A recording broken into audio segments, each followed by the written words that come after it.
biarkan orang beriman untuk istiqamah. Kalau bukan karunia dari Allah Subhanahu wa taala dan rahmatnya dari Allah Subhanahu wa taala, seseorang tidak bisa istiqamah. Kita selalu berdoa kepada Allah Subhanahu wa taala, Allahumma inna nas'alukal huda wat tuqa wal afaf wal ghina. Ya Allah, kami mohon kepada Engkau hidayah, ketakwaan, kesucian diri dan kekayaan. Rabbana la tuzigh qulubana ba'da idh hadaitana wa hab lana min ladunka rahmah innaka antal wahhab. Ya Allah, janganlah Engkau palingkan hati kami setelah Engkau beri hidayah kepada kami. Sesungguhnya Engkau adalah Maha Pemberi. Itu saja yang bisa saya sampaikan berkenaan dengan sifat-sifat atau akhlak muttaqin. Semoga bermanfaat bagi kita dalam upaya kita meniti jalan ketakwaan, dan kita juga berdoa, Rabbana hablana min azwajina wa dzurriyyatina qurrata a'yun waj'alna lil muttaqina imama. Ya Allah, ya Rabb kami, berilah untuk kami dari pasangan-pasangan kami dan anak keturunan kami sebagai penyejuk hati kami, dan jadikanlah kami sebagai teladan bagi orang-orang yang bertakwa. Rabbana zalamna anfusana wa illam taghfir lana wa tarhamna lanakunanna minal khasirin. La ilaha illa anta subhanaka inna kunna minadh dhalimin. Wa sallallahu ala nabiyyina Muhammad wa ala alihi wa sahbihi wasallam wa akhiru da'wana anil hamdulillahi rabbil alamin.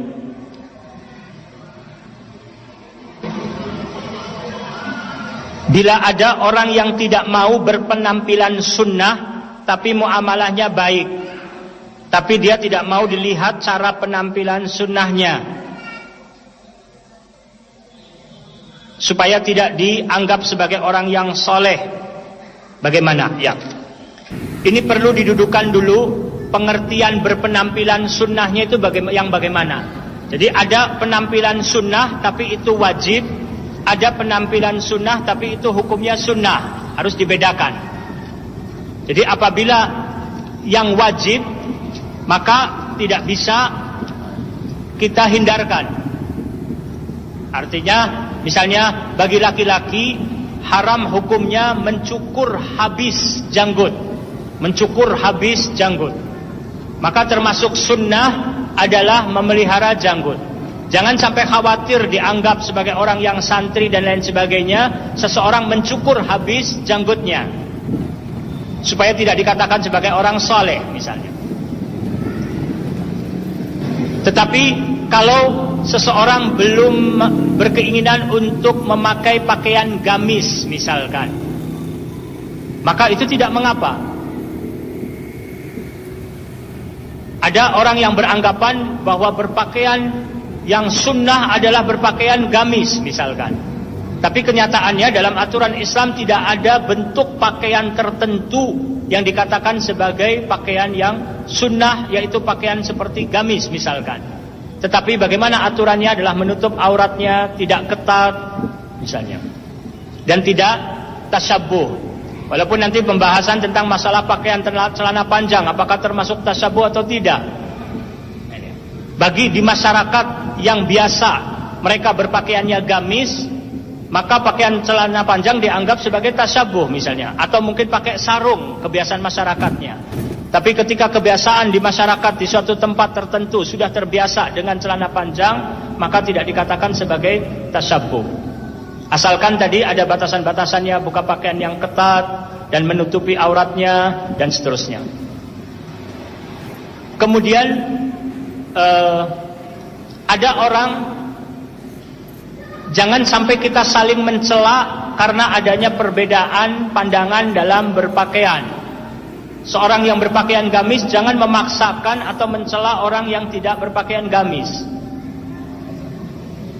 Dan orang yang tidak berpakaian gamis juga tidak mencela bagi orang yang hendak berpakaian gamis. Silahkan saja.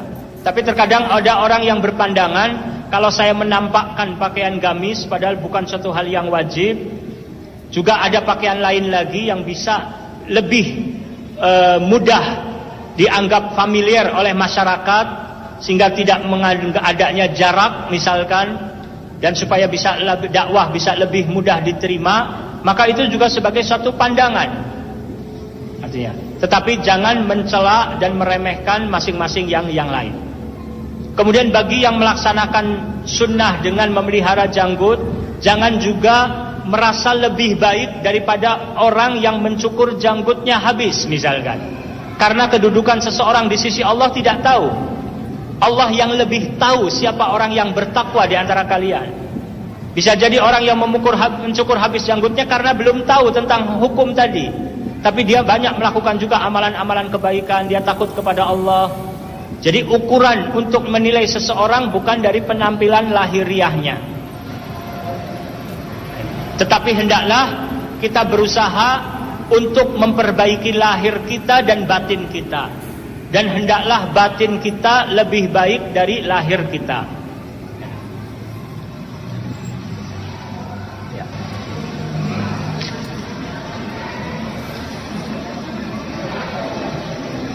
Bagaimana agar kita menjaga ketakwaan kita kepada Allah Subhanahu wa taala?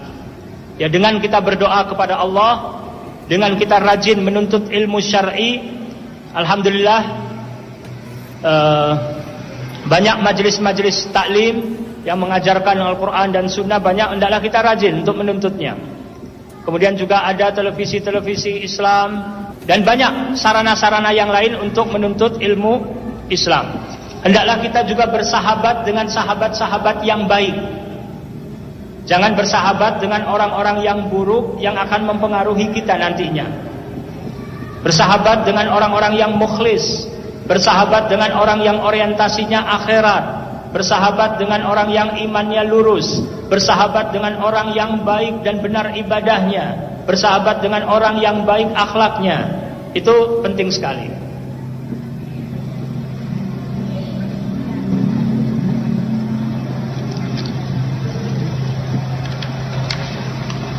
Ada beberapa pertanyaan juga yang belum saya bisa jawab, walaupun berkenaan dengan keutamaan, mana yang lebih utama. Tapi karena saya belum tahu, saya belum bisa menjawab.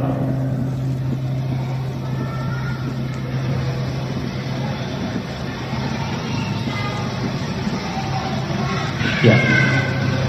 Apakah ketakwaan juga memiliki tingkatan seperti iman? Ya, ketakwaan juga memiliki tingkatan-tingkatan seperti keimanan.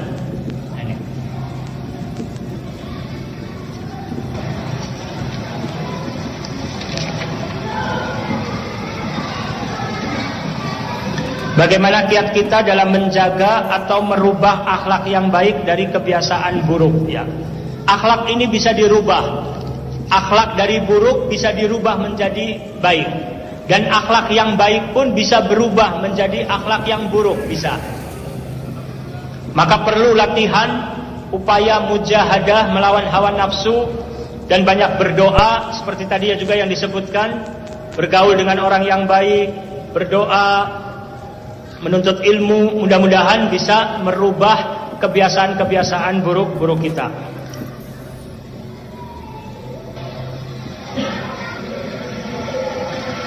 Apakah diperbolehkan atau hukumnya jika sekelompok grup ikhwan saling memberi komentar mengenai foto-foto wanita yang diposting di media sosial atau grup media sosial? Ya.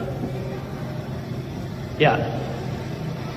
Yang pertama, hendaklah para akhwat jangan sampai memposting foto-foto mereka di media sosial, karena itu bisa menimbulkan fitnah. Kemudian tentu tidak dibenarkan ikhwan itu mengomentari.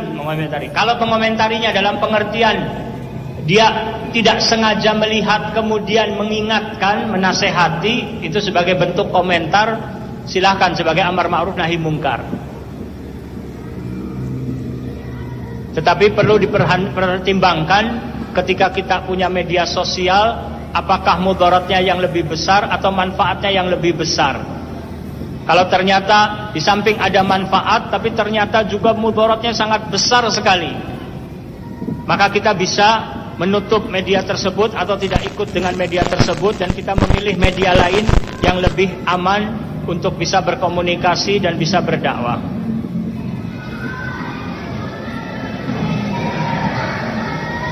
Untuk sholat syuruk apakah harus dilakukan di masjid? Ya, sholat syuruk dilakukannya di masjid, yaitu setelah sholat subuh. Ya, tidak bisa dilakukan di rumah.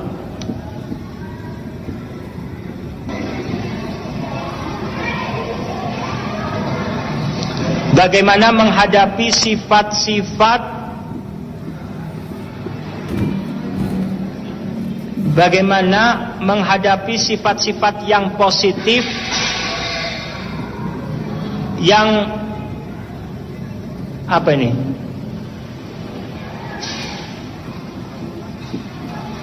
posesif atau terus ada dan suka marah-marah. Jadi intinya bagaimana menghadapi kalau kita suka marah-marah.